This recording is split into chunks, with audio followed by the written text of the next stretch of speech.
No one would touch the plague orphans until one human doctor kissed their foreheads. Before we dive into this story, drop a quick hi in the comments and tell me where you're watching from. It really helps support the channel. The quarantine ward on Station Viridian smelled of antiseptic and despair, a combination that had become all too familiar to Dr. Sarah Morgan over the past 3 months. Through the transparent barrier that separated the infected from the rest of the station, she could see them, the orphans.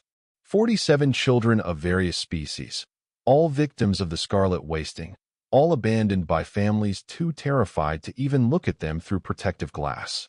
No delegation from any of the 7 species represented among the sick had visited in weeks. The galaxy had already written these children off as dead. Sarah pressed her palm against the cool surface of the barrier and watched as a small Torvian child, no more than 5 cycles old, coughed weakly in the corner. The girl's normally violet skin had taken on an ashen gray tone, the telltale sign of the plague's progression. Beside her, a young Keltheran boy barely 10 cycles old tried to comfort her, his 4 arms trembling as he offered her a cup of water. The disease had already claimed his parents and 2 siblings. Now he waited for his own turn, trying to bring comfort to others even younger than himself. The scarlet wasting had appeared 8 months ago on the mining colony of Theta 9, a virus unlike anything the Galactic Medical Council had encountered before. It spread through touch, through breath, through any form of close contact. The mortality rate stood at 98%. There was no cure, no treatment beyond managing symptoms. The infected were quarantined, isolated, and left to die. That was protocol. That was mercy, according to most species. Quick separation meant the plague could be contained. The sick would die regardless, so why risk more lives with futile care? Sarah had arrived at Station Viridian 3 months earlier as part of a human medical exchange program. She had expected to study advanced alien healing techniques, to learn from species with millennia more experience than humanity. Instead, she found herself assigned to the quarantine ward, the posting no one else wanted. The Galactic Medical Council had been polite but clear. Humans were new to the galactic community, barely a century since first contact. They could handle the undesirable assignments. What they had not expected was that Sarah would actually enter the quarantine zone. The station's chief medical officer, a distinguished Zentari physician named Velker, had nearly collapsed when Sarah first announced her intention. His scaled face had turned 3 shades paler as he explained, in painstaking detail, exactly how many protocols she would be violating, how many regulations she would break, and how certain her death would be. Sarah had listened patiently, then asked him a simple question. Who was caring for the children inside? Velker had blinked his 3 eyes in confusion. Care was being provided remotely. Automated systems delivered food, water, and medication. Drones monitored vital signs. The children were being kept as comfortable as possible under the circumstances. But who holds them when they cry? Sarah had pressed. Who sits with them when they are afraid? Who tells them they are not alone? The chief medical officer had stared at her as if she had spoken in an unknown language. The children are dying, he had said slowly. Physical comfort is irrelevant. We cannot risk the infection spreading. Sarah had thanked him for his input and entered the quarantine zone anyway. That had been 11 weeks ago. Since then, she had become the only living soul willing to touch the untouchables, to sit with the condemned, to offer the comfort that every other species had deemed an unacceptable risk. She moved through the ward now, her footsteps echoing on the sterile floor. The children knew her routine. It was early morning on station time, which meant she would start with the youngest and work her way through each bed, checking vitals, administering medication, offering food and water. But more than that, she would talk to them. She would listen to their stories, learn their names, remember their faces. She would hold their hands and brush their hair and tell them they mattered. At the first bed, a tiny Muradin child named Pip lay curled under a thin blanket. His species was small and furry, resembling what humans might call a cross between a mouse and a rabbit. Pip's family had left him at the quarantine ward 6 weeks earlier, setting him down at the entrance and walking away without a backward glance. He had cried for 3 days straight before finally falling silent. Sarah had spent those 3 days holding him, rocking him, singing soft earth lullabies that he could not understand but seemed to find soothing nonetheless. Good morning, Pip, Sarah said softly, kneeling beside his bed. She reached out and gently stroked his forehead with her fingertips. His fever had broken during the night, a small miracle. How are you feeling today? Pip's large eyes opened slowly. His whiskers twitched. Tired, Dr. Sarah, he whispered in the common tongue. But the pain is less. That is wonderful news, Sarah replied, genuine warmth in her voice. She pulled out her medical scanner and ran it over him, checking his readings. His infection markers were still dangerously high, but they had stabilized. He was not getting worse. In the world of the scarlet wasting, that counted as a victory. Let me get you some breakfast. Do you think you can eat something today? Pip nodded weakly. Sarah stood and walked to the nearby dispenser, retrieving a bowl of nutrient paste specially formulated for Muradin physiology. She returned to his bedside and helped him sit up, supporting his small body with one arm, while she fed him small spoonfuls with the other. He managed half the bowl before exhaustion claimed him again. You did well, Sarah told him, lowering him gently back onto the pillow. Rest now. I will check on you again soon. She moved to the next bed, then the next, repeating the process with each child. There was Kessa, a Torvian girl of 7 cycles who loved to draw and covered her walls with pictures of her home world. There was Thorn, a young Keltheran boy who dreamed of becoming a star pilot like his father had been. There was Mira and Vin, Zentari twins who finished each other's sentences and refused to sleep in separate beds. There was Jax, a teenage human boy who had contracted the plague on Theta 9 and whose own parents had placed him in quarantine before fleeing the station. Sarah spent extra time with Jax. The boy was 16, angry, frightened, and utterly alone. His parents had not even said goodbye, had not even looked at him through the barrier. They had simply transferred his custody to the Galactic Medical Council and booked passage on the first ship leaving the sector. They were afraid, Sarah told him gently as she checked his foreline. Fear makes people do terrible things. They were cowards, Jack spat, his face flushed with fever and fury. They threw me away like garbage.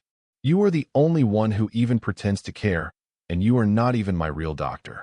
You are just the one they stuck with the death ward because you are human and expendable.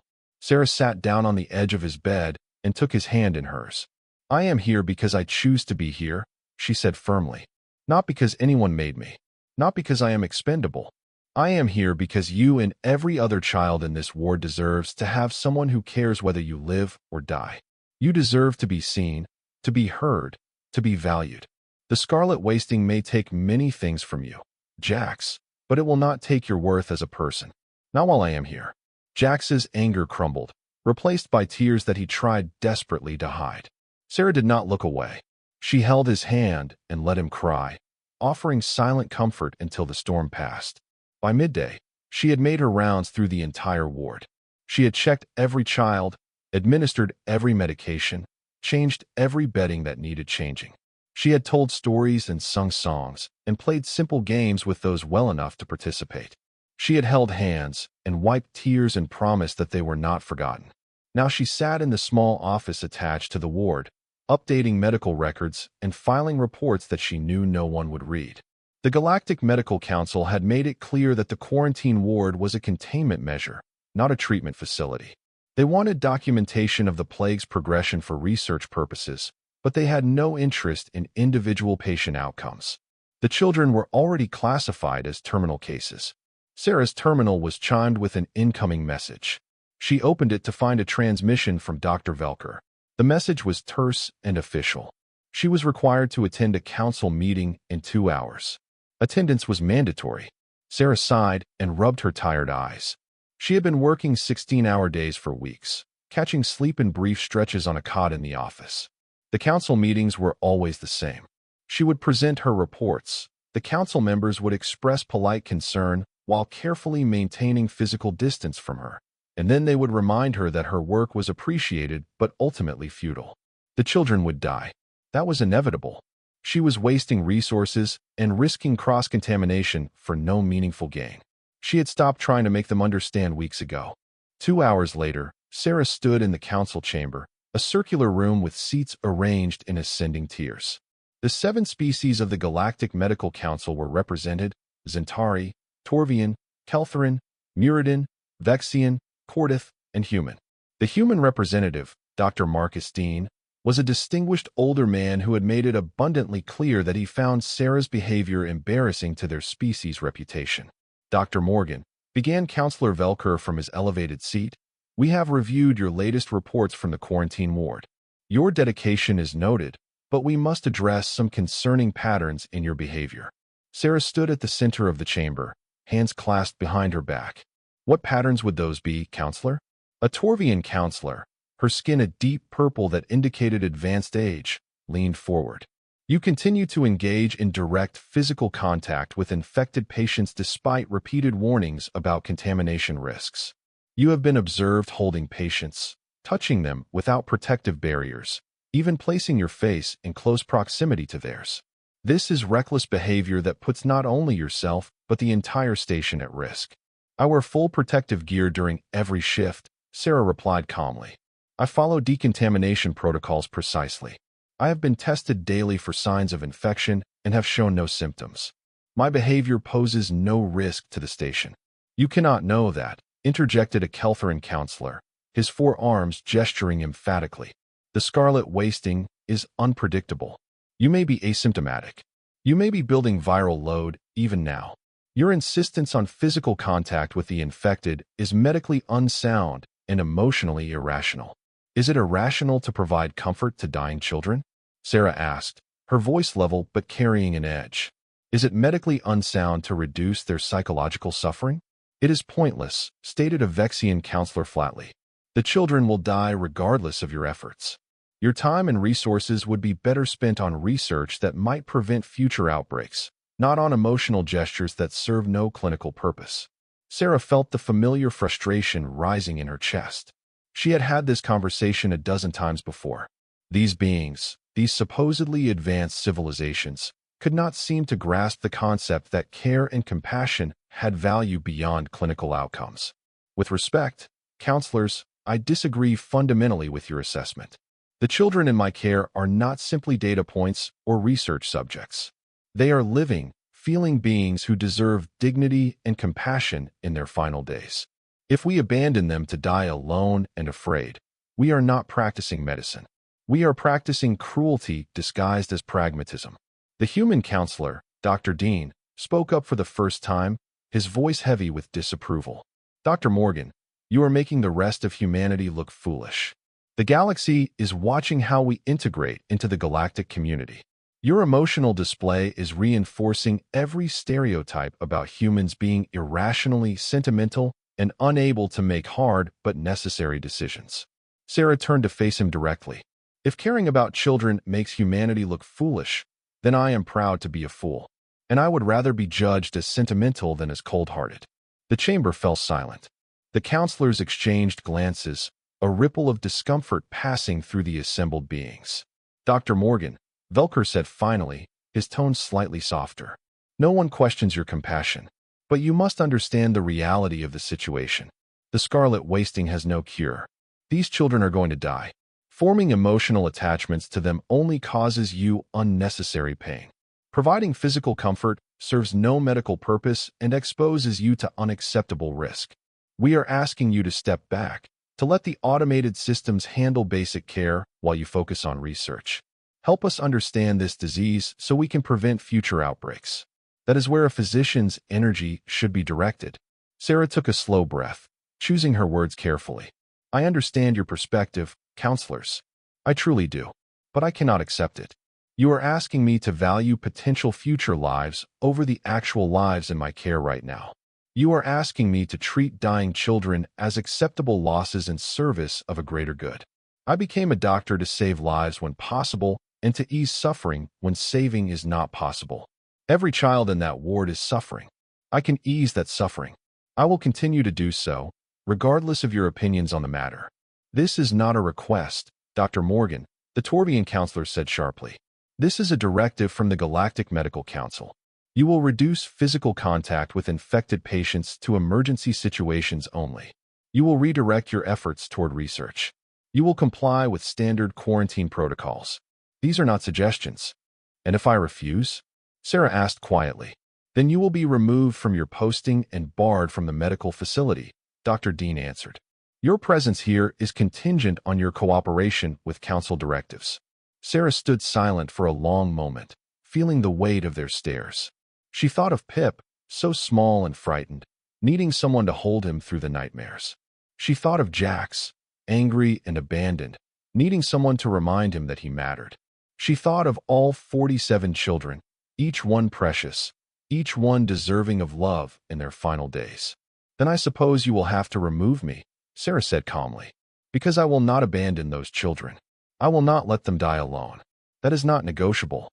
The council chamber erupted in a cacophony of voices, counselors speaking over each other in various languages. Belker raised his hand for silence.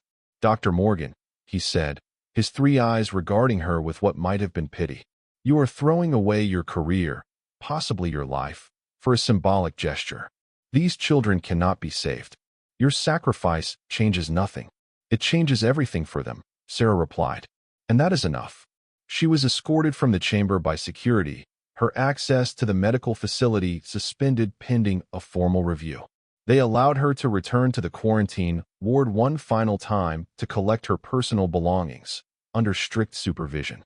When she entered the ward, the children sensed immediately that something was wrong.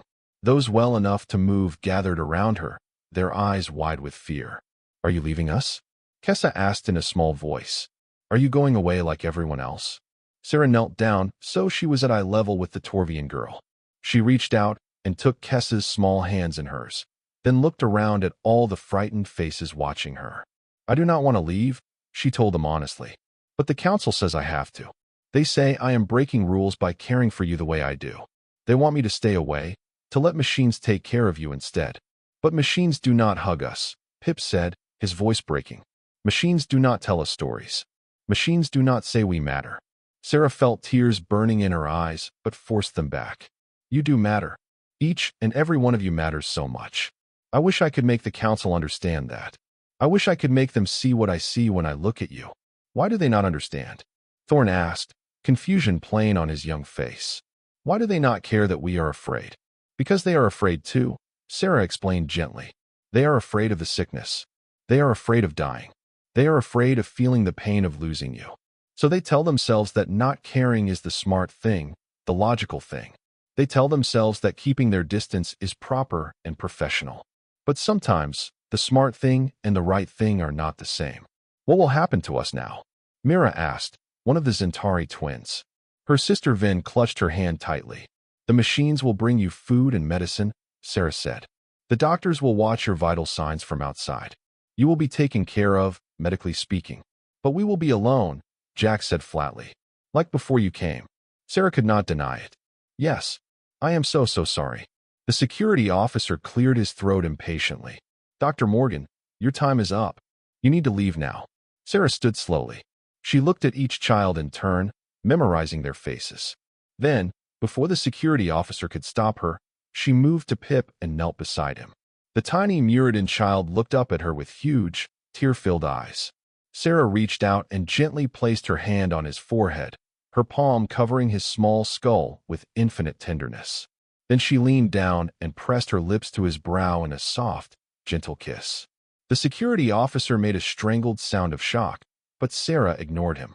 She moved to Kessa and did the same, kissing the young Torvian girl's forehead with the same tender care. Then Thorne, then Mira and Vin, then every single child in the ward.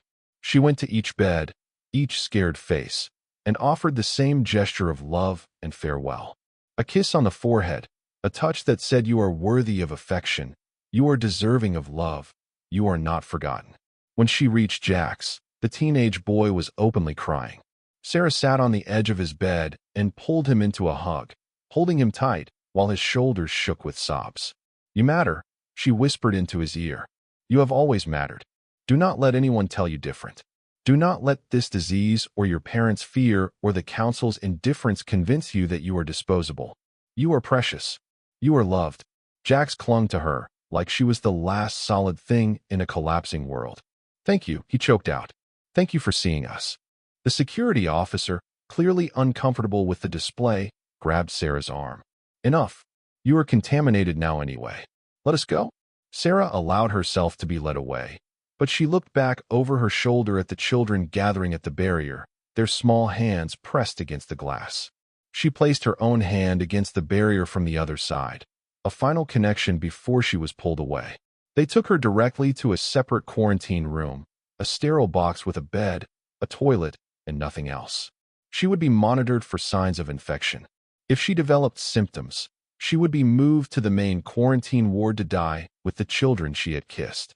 If she remained symptom-free for 30 days, she would be released and deported back to Earth, her medical license revoked. Sarah sat on the narrow bed and waited. She had no regrets. If she died from the scarlet wasting, at least she would die knowing she had done the right thing. She had given those children what every living being deserved, proof that they were loved. The hours passed slowly. Sarah was not permitted any personal items, no books, no devices, nothing to distract from the monotony. She slept fitfully, ate the bland food delivered by drone, and watched the time tick by on the digital display mounted on the wall. On the third day of her isolation, something changed. Sarah woke from an uneasy sleep to find Dr. Velker standing outside her containment cell, his scaled face unreadable. He gestured for her to approach the transparent barrier. "Dr. Morgan," he began without preamble, "something unexpected has occurred in the quarantine ward." Sarah's heart clenched. "What happened? Are the children all right?" Velker's 3 eyes blinked in what might have been confusion. "That is the unexpected part. They are not just all right. They are improving." Sarah's breath caught. "What? 3 days ago, you had physical contact with every patient in the ward. You kissed each child on the forehead. Since then, we have observed measurable improvement in 43 of the 47 patients. Fever reduction, decreased inflammation markers, improved immune response. For patients are showing signs of complete viral clearance." "That is impossible," Sarah whispered. "The scarlet wasting has a 98% mortality rate." "Had," Velker corrected. "We do not know what it has now. We are running comprehensive tests, but the correlation is undeniable. The children you had contact with are recovering at a rate we have never seen before." Sarah's mind raced. "It makes no sense. I did not administer any new treatments. I did not give them anything except comfort." Velker stared at her in silence for a long moment. "Dr. Morgan, we need to run tests on you. Extensive tests. Something in your biology, your chemistry, something interacted with the virus in a way we do not understand. We need to know what it is." Over the next week, Sarah was subjected to every medical test the Galactic Medical Council could devise. They took samples of her blood, her saliva, her skin cells. They analyzed her DNA, her immune markers, her microbial flora. They scanned her with equipment she had never seen before, devices that hummed and clicked and bathed her in lights of colors that did not exist in the human visible spectrum. And in the quarantine ward, the impossible continued to happen. By day 5, 31 children showed significant improvement. By day 7, 15 were in full remission, their bodies completely clear of the virus. The medical staff watched in stunned disbelief as patients who had been on the edge of death began to laugh, to play, to ask for second helpings at meals. The council reconvened in emergency session. Sarah was brought before them again, this time not as a defendant, but as a phenomenon they desperately needed to understand. "Dr. Morgan," began the Vexian counselor, "we have completed our analysis of your biological samples. The results are extraordinary." Sarah sat in the center of the chamber, exhausted from the constant testing, but alert. "What did you find?" "Your saliva contains a unique combination of enzymes and proteins that, when introduced to the scarlet wasting virus, trigger a cascade effect in the viral RNA structure. In simple terms, your saliva dismantles the virus at a molecular level. But the delivery method seems to matter. Simple contact is not sufficient. The proteins need to be introduced in specific concentration and manner." Sarah's eyes widened. "The kisses?"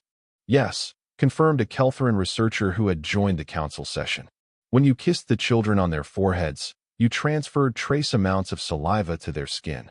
Their elevated body temperature from fever caused the saliva to absorb through pores directly into their bloodstream at the capillary level. The concentration was perfect, not too much, not too little. And the location mattered. The forehead has high blood flow to the brain. The antiviral proteins reached the central nervous system before the virus could establish its final foothold. A Torvian medical officer spoke up, her voice tinged with awe. We have isolated the specific proteins responsible. We are already synthesizing them in the laboratory. Within weeks, we can have enough to treat every scarlet wasting patient in the galaxy. You have done what the entire Galactic Medical Council could not, Dr. Morgan. You found the cure. Sarah sat in stunned silence, trying to process what she was hearing. I did not find anything. I just kissed sick children because I love them. Perhaps that is precisely the point, Velker said quietly. Every species on this council, we approach the scarlet wasting as a problem to be solved through analysis, through distance, through controlled observation. We never considered that the solution might require proximity, might require physical contact, might require the very thing we were all too afraid to offer. The human counselor, Dr. Dean, looked deeply uncomfortable. Dr. Morgan, on behalf of the human delegation, I must apologize. I questioned your methods. I called you foolish. I see now that I was the foolish one. Sarah shook her head. You were not foolish. You were afraid. Everyone was afraid. I was afraid too. But those children needed someone to love them more than they needed someone to keep them at a safe distance. The chamber fell silent as the weight of her words settled over the assembled counselors. Dr. Morgan, Velker said formally, the Galactic Medical Council would like to offer you a position as Chief of Pediatric Infectious Disease. Your methods, while unorthodox, have proven effective in ways we could not have imagined. We would be honored to have you lead our efforts in compassionate care integration. Sarah considered the offer. It was everything she could have wanted: vindication, respect, the opportunity to change how the galaxy approached medical care. But something in her hesitated. I appreciate the offer, counselor, she said slowly. But before I accept any position, I need to return to the quarantine ward. There are still children there who need care, who need to know they have not been abandoned again. Of course, Velker agreed immediately. You have full access restored. But Dr. Morgan, you should know, the children have been asking for you constantly. They have been asking when you are coming back. Sarah felt tears prick her eyes again. Then I should not keep them waiting. She stood and left the council chamber, making her way through the station corridors with purpose. When she reached the quarantine ward, she found the barriers had been partially lifted. Medical staff moved in and out with careful protocol, but without the absolute separation that had defined the space before. Inside, the transformation was remarkable. Children who had been bedridden were sitting up, talking, even walking around. The gray pallor of disease had been replaced by healthier skin tones across multiple species. Laughter, actual laughter, echoed through the ward. And then they saw her. Dr. Sarah. Pip's high voice cut through the noise. She is back. Dr. Sarah is back. Suddenly Sarah was surrounded by children, all of them trying to hug her at once. She knelt down and opened her arms, letting them pile on, a tangle of small bodies and relieved tears. She held them and let herself cry openly now, crying for the fear they had all endured, for the abandonment they had suffered, for the miracle of their survival. When the initial reunion calmed, Sarah pulled back to look at them properly. The improvement was even more dramatic up close. Eyes that had been dull with fever now sparkled with life. Skin that had been ashen glowed with returning health. They were not fully recovered yet, but they were undeniably healing. We heard you saved us, Kessa said, her voice full of wonder. We heard that your kisses cured the plague. Sarah smiled and brushed a strand of hair from the girl's forehead. Love cured the plague. I just delivered it. Is it true you are in trouble because you cared about us? Thorne asked, concern creasing his young face. I was, Sarah admitted. But not anymore. It turns out that sometimes breaking the rules is exactly the right thing to do. Will you stay with us? Mira and Vin asked in unison, their voices overlapping in that way twins often did. For as long as you need me, Sarah promised. I am not going anywhere. Jax hung back from the crowd of younger children, but Sarah could see the emotion on his face. She stood and walked over to him, meeting his eyes. You came back, he said, voice rough. I did not think you would be able to. I told you that you matter, Sarah replied. I meant it. All of you matter. I was not going to let some council tell me otherwise. My parents contacted the station, Jax said quietly. They heard about the cure. They said they want me back now that I am not contagious anymore. How do you feel about that? Sarah asked carefully. Jax's jaw tightened. I feel like they threw me away when things got hard, and now they want me back, because it is convenient. I do not know if I can forgive that. You do not have to decide right now, Sarah told him gently. You have time to heal, physically and emotionally. Whatever you decide, I will support you. Jax nodded slowly, then surprised Sarah by stepping forward and hugging her tightly. Thank you for not giving up on us. Thank you for being brave when everyone else was afraid. Over the following weeks, the quarantine ward transformed from a house of death into a recovery center. The synthesized cure, developed from Sarah's saliva proteins, was distributed to every scarlet wasting patient in the galaxy. The mortality rate plummeted from 98% to less than 5%. Thousands of lives were saved. But more importantly, the culture began to shift. The story of the human doctor who kissed plague orphans spread across the galactic network. It became a phenomenon that medical ethicists and cultural anthropologists studied intensely. Why had a human succeeded where more advanced species failed? The answer, they discovered, lay in a fundamental difference in approach. Most galactic species had evolved with strong survival instincts that prioritized collective safety over individual welfare. When faced with a contagious plague, their first instinct was isolation, separation, elimination of risk. It was logical, efficient, and had served them well for millennia. Humans, it turned out, had evolved differently. Earth's history was marked by close family bonds, by tribes that cared for their sick and elderly, by social structures that valued individual lives even at cost to the group. Humans had a strange tendency to run toward danger when someone they loved was threatened, to sacrifice their own safety for the welfare of others. It was illogical by most galactic standards. It was also, apparently, exactly what was needed to solve problems that pure logic could not touch. Sarah found herself at the center of a medical revolution. She was invited to speak at conferences across the galaxy, to teach seminars on compassionate care, to consult on cases where traditional approaches had failed. She always accepted, but she always made sure to return to Station Viridian, to the children who had become her family. The 47 orphans of the original quarantine ward became known across the galaxy as the Touched Ones, children who had survived the unsurvivable through the power of human compassion. As they recovered, their families began to return. Some reunions were joyful, parents weeping with gratitude for children they thought lost.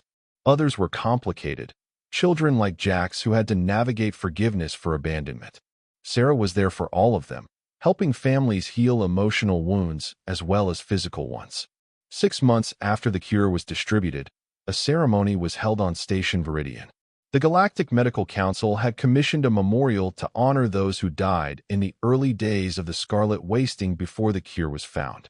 More than 3,000 names were etched into a crystalline wall that caught and refracted light into rainbow patterns. Sarah stood before the memorial with all 47 of her children, as she had come to think of them. They had all survived, every single one.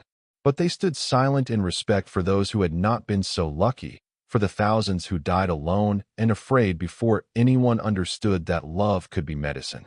Dr. Morgan, Velker approached her as the ceremony concluded. I wanted to thank you personally. You changed not just galactic medicine, but galactic culture. We are learning to value compassion alongside logic, connection alongside safety. It is an uncomfortable shift for many species, but it is necessary. Sarah smiled at the Zentari doctor who had once tried so hard to keep her away from the children. You were not wrong to be cautious, counselor. Fear is natural, but love is stronger than fear. That is what I learned from these children. They were surrounded by death and abandonment, but they still chose to care for each other, to comfort each other. They taught me that compassion is not a weakness. It is the most powerful medicine we have. The human species continues to surprise us, Velker admitted. You think differently, feel differently, approach problems from angles we never consider. It is valuable. We are fortunate to have you among us. I am fortunate to be here, Sarah replied. This experience changed me. Those children changed me. I came to the stars thinking I would learn advanced science and exotic techniques. Instead, I learned that the most important thing I can offer as a doctor is not my knowledge or my skills. It is my humanity. As the crowd dispersed, Sarah felt small hands slipping into hers. She looked down to find Pip on one side and Kessa on the other, both looking up at her with adoring eyes. Can we go get ice cream? Pip asked hopefully. The cafeteria has that Terran chocolate flavor you like. Sarah laughed. Ice cream sounds perfect. Let us gather everyone and make it a party. Within minutes, all 47 children were assembled, chattering excitedly about their favorite flavors and planning who would sit with whom. Sarah herded them toward the cafeteria, feeling a warmth in her chest that had nothing to do with the station's environmental controls. This was what healing looked like, not just bodies free from disease, but hearts learning to trust again, souls remembering how to hope. These children had been written off as lost causes, as acceptable casualties in the fight against the plague. Now they were thriving, laughing, planning futures they thought they would never have. And it had all started with something so simple. A kiss on the forehead. A gesture of love offered without expectation of reward or survival. Human instinct overriding human caution. In the cafeteria, Sarah sat surrounded by her unlikely family, children of 7 different species united by their survival and by the love of one human doctor who refused to let them die alone. They ate ice cream and told jokes and made plans for the future. They talked about what they would be when they grew up, where they would travel, what they would discover. Jax, who had decided to maintain limited contact with his parents but pursue emancipation as soon as he reached legal age, announced that he wanted to become a doctor. Like you, he told Sarah, I want to help people who everyone else has given up on. Me too, chorused several of the younger children. Sarah felt tears threatening again, but these were happy tears. You will all be amazing at whatever you choose to do. You have already survived the impossible. Everything else is just details. Later that evening, after the children were settled in their new residential wing, no longer quarantined but still together by choice, Sarah returned to her quarters. She sat at her desk and pulled up a blank transmission form. She had been meaning to send this message for weeks, but had not quite known what to say. Finally, she began typing, addressing the message to her family back on Earth. Dear Mom and Dad, she wrote, I know my last few messages have been brief and probably concerning. I want to tell you what has been happening here on Station Viridian. I want to tell you about the children I have been caring for, about the plague that almost killed them, about the miracle of their survival. But more than that, I want to thank you. You raised me to believe that every life has value. You taught me that love is not a luxury or a weakness, but a fundamental necessity. You showed me through your actions that doing the right thing is more important than doing the easy thing. Everything I did here, everything that led to saving thousands of lives, came from the foundation you gave me. I kissed dying children because you kissed me when I was sick as a child. I held frightened orphans because you held me when I was afraid. I refused to abandon vulnerable kids because you never abandoned me, even when I was difficult or disappointing or made choices you did not understand. The galaxy is calling me a hero. They are saying I changed medical history. But the truth is, I just loved some children the way you loved me. I just offered the kind of care that humans have been offering each other for thousands of years. I was not exceptional. I was just human. Thank you for teaching me how to be the kind of human who kisses foreheads and holds hands and refuses to let fear override compassion.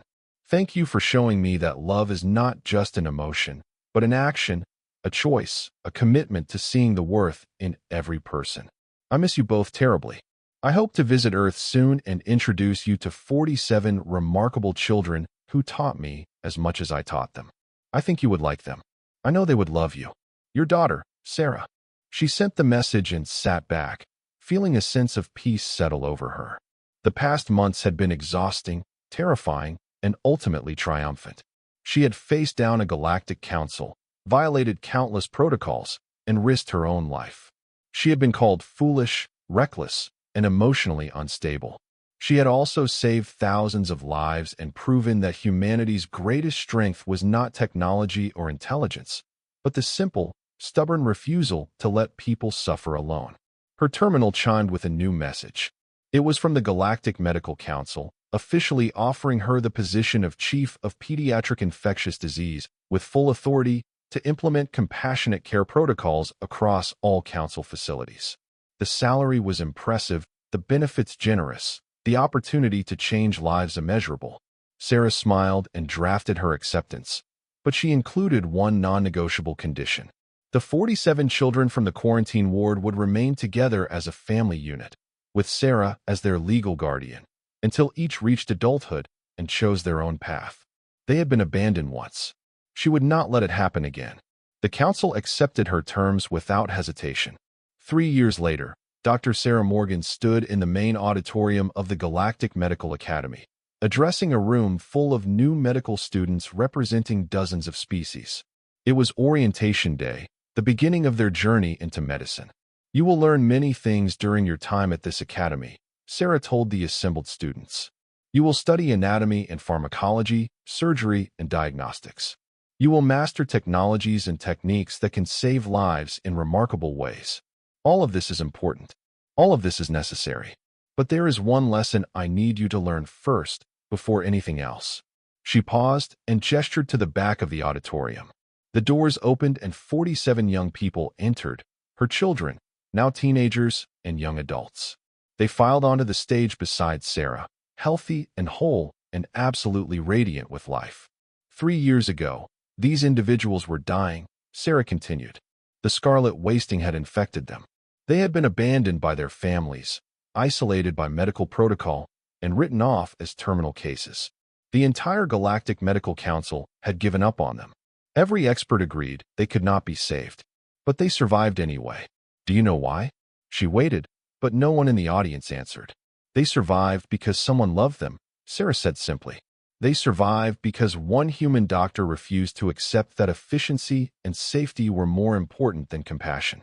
They survived because sometimes the cure for what ails us is not a drug or a surgery or a technology. Sometimes the cure is human connection. Sometimes the cure is love. She turned to look at her children, and they smiled back at her with expressions of such affection and gratitude that her heart swelled. You will face cases in your career where the odds are impossible, where the smart choice is to give up, where logic tells you that further effort is futile. In those moments, I want you to remember these faces. I want you to remember that caring for patients is not just about treating their physical symptoms. It is about seeing them as whole people, about honoring their dignity, about refusing to let them suffer alone even when suffering seems inevitable. Pip, now a healthy 10-year-old Muradin with bright eyes and a quick smile, stepped forward. "Dr. Sarah kissed my forehead when everyone else was afraid to touch me," he said in his high voice that nevertheless carried through the auditorium. "She held me when I cried. She told me I mattered. And because of that, I am alive today. I am studying to be a teacher. I want to work with children who have been abandoned or neglected." Dr. Sarah showed me that one person choosing to care can change everything. Kessa came forward next, the Torvian girl who loved to draw. "I am going to art school," she announced. "I am going to create paintings that remind people of beauty even in dark times." Dr. Sarah taught me that hope is a choice. We can choose to give up, or we can choose to believe in impossible things. She chose to believe in us when no one else would. One by one, each of the 47 young people shared their stories, their dreams, their gratitude. Jax, now 19 and in his second year of medical school, spoke last. "My parents abandoned me when I got sick," he said, his voice steady and strong. "They were afraid, and fear made them choose their own safety over my life. I was angry for a long time. But Dr. Sarah taught me that their failure does not define my worth. She taught me that I am valuable because I exist, not because of what I can do or achieve. She taught me that being human, truly human, means choosing love even when love is terrifying." He turned to look at Sarah directly. "I am going to be a doctor because of you. I am going to specialize in infectious disease. And when I face patients that everyone else has given up on, I am going to remember the doctor who kissed plague orphans on the forehead and changed the galaxy." The auditorium erupted in applause. Sarah felt tears streaming down her face, but she made no attempt to hide them. These children, these beautiful, resilient, impossible children, were her greatest achievement. Not the cure she had accidentally discovered, not the awards she had received, not the changes she had implemented in medical policy. Them, the lives she had touched, the love she had offered, the future she had helped make possible. After the presentation, students swarmed Sarah and her children with questions. They wanted to know about the scarlet wasting, about the cure, about compassionate care techniques. But more than that, they wanted to understand how to maintain hope in the face of impossible odds, how to care deeply without burning out, How to be the kind of doctor who changes lives rather than just treating symptoms. Sarah answered each question patiently, but she always brought the conversation back to the same central point. Medicine without compassion is just mechanics. You are not repairing machines. You are caring for living, feeling beings who need to know they are valued. Never forget that. As the crowd eventually dispersed, Sarah gathered her children around her. They had a tradition now.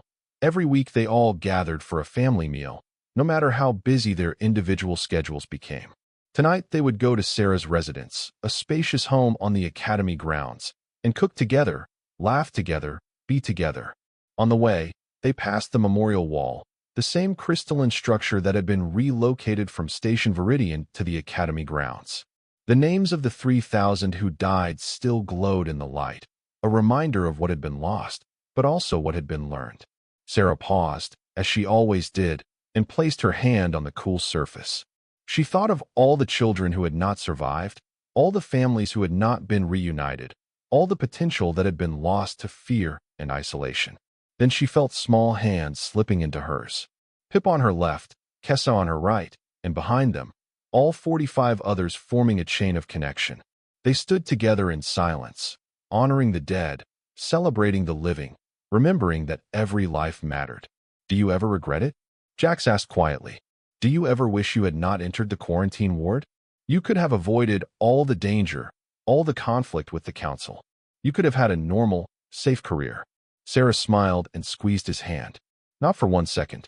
Every risk I took, every rule I broke, every moment of fear or uncertainty, it was all worth it to be standing here with all of you.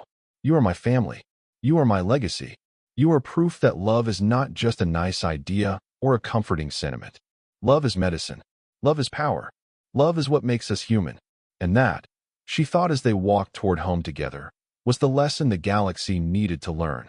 Not that humans were exceptional or superior, but that humanity, true humanity, the choice to care about others even at cost to yourself, was a strength that transcended species, that crossed boundaries, that could cure plagues both physical and spiritual. No one would touch the plague orphans until one human doctor kissed their foreheads. But that single act of love had rippled outward, changing lives, changing cultures, changing the very definition of what it meant to practice medicine in a galactic society. 47 children lived because someone chose compassion over caution. Thousands more lived because those 47 inspired a revolution in care. And in the years to come, countless millions would benefit from the lesson learned in a quarantine ward on Station Viridian, that sometimes the most advanced medicine is also the most ancient. Sometimes the cure is as simple as a kiss, a touch, a promise that says you are not alone, you are not forgotten, you are loved.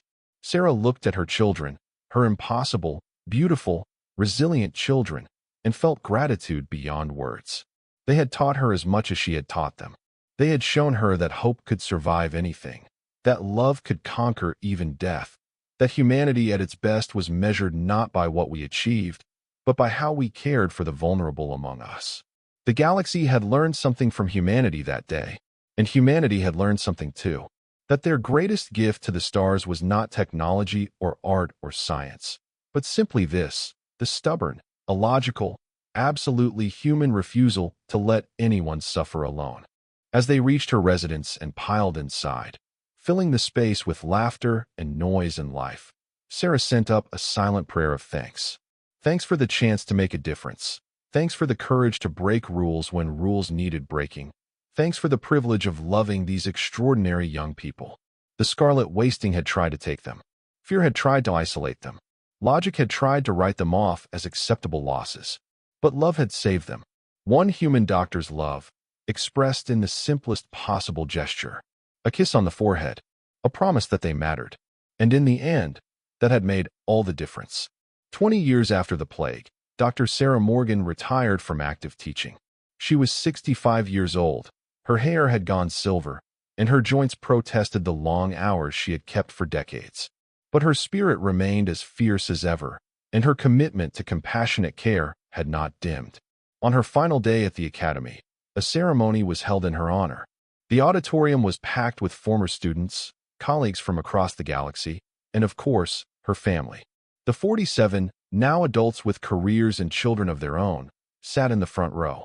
The Galactic Medical Council had commissioned a statue to be placed in the Academy courtyard. It depicted Sarah kneeling before a child, her hand gently placed on the child's forehead in that gesture that had become iconic across the galaxy. The child species was deliberately ambiguous, representing all species, all children, all vulnerable beings who needed care. At the base of the statue, an inscription read, "Love is medicine." Dr. Sarah Morgan, who taught the galaxy to care. Sarah stood before the veiled statue, surrounded by beings who represented a galactic community transformed by her example. Medical facilities across hundreds of worlds now included compassionate care protocols. Isolation wards required daily personal contact with patients. Medical students were taught that emotional support was as critical as physical treatment. The cultural shift Sarah had sparked had become permanent.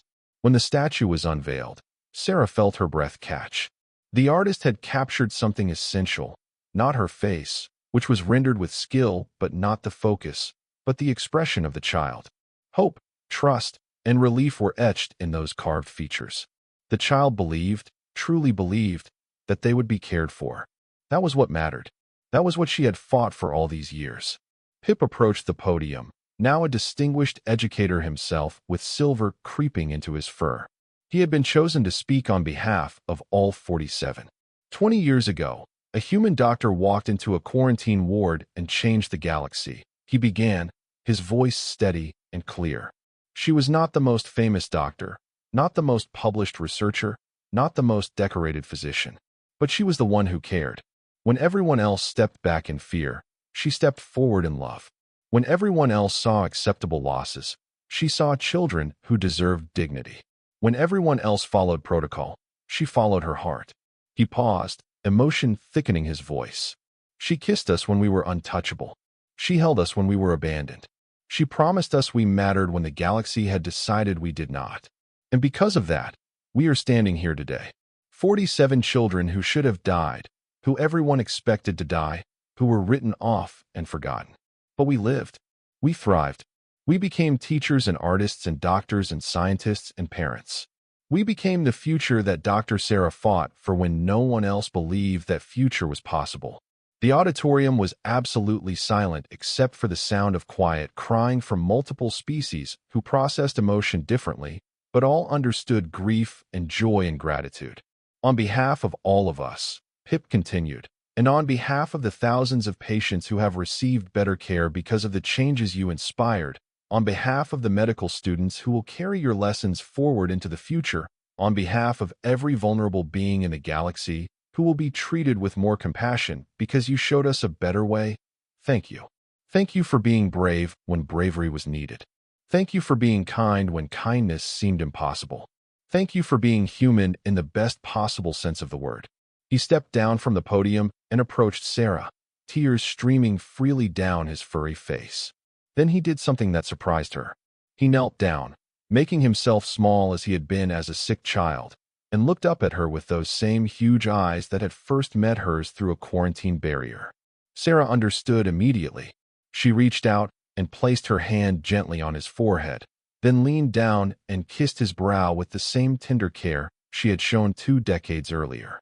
One by one, all 47 of her children came forward. Each knelt before her. Each received the same gesture of love. And each time, Sarah felt her heart break and heal simultaneously, overwhelmed by the privilege of having known them, having loved them, having been part of their impossible survival.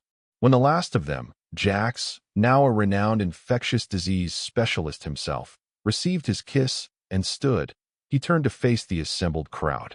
Dr. Sarah taught us that medicine is not just about curing disease, he said. It is about honoring the inherent worth of every living being. It is about refusing to reduce people to statistics or acceptable losses. It is about choosing connection even when connection is dangerous. She taught us how to be truly human, regardless of what species we belong to. The ceremony concluded with a standing ovation that lasted for 10 full minutes. Sarah stood before her statue, surrounded by her children, and felt complete. She had devoted her life to caring for others, to fighting for the vulnerable, to insisting that love was not weakness but strength. And the galaxy had listened. That evening, Sarah sat in her garden, surrounded by her family. Her children had brought their own children, and the space was filled with the chaos of multiple generations. Younglings of various species played together, supervised by parents who had once been plague victims themselves. Sarah watched a human child, Jax's daughter, playing chase with a Muradin youngling, Pip's son. Different species, different biologies, different worlds of origin, but they laughed the same way, played the same way, loved the same way. This was the future worth fighting for. Not genetic purity or species superiority, but genuine community across all boundaries. Connection, care, love.